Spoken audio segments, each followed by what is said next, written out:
Hello সবাইকে, সবাই কেমন আছো? আশা করি সবাই খুব খুব ভালো আছো। তো আমি আর মা আজকে যাচ্ছিলাম একটা অনুষ্ঠান বাড়িতে।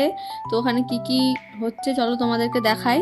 এখানে এসে প্রথমে ঠাকুর প্রণাম করতে এসেছিলাম। তো ঠাকুর ঘরটা খুব সুন্দর লাগছিল দেখতে, পুরো মায়াপুরের মতো।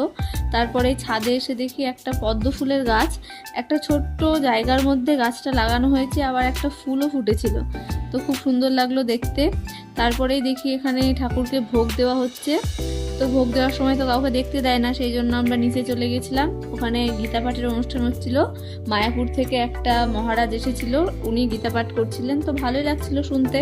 ওখানে বেশ কিছুক্ষণ বসে প্রসাদের আয়োজন করা হয়েছিল, তো সেখানেই গেছিলাম আমরা। এখানে তারপরে খেতে বসে গেছিলাম আমি আর মা। খাওয়া দাওয়া শেষ করার পর কিছুক্ষণ বসেই আমরা বাড়ি চলে এসেছিলাম। তো তোমাদের ভিডিওটা কেমন লাগলো অবশ্যই জানিও।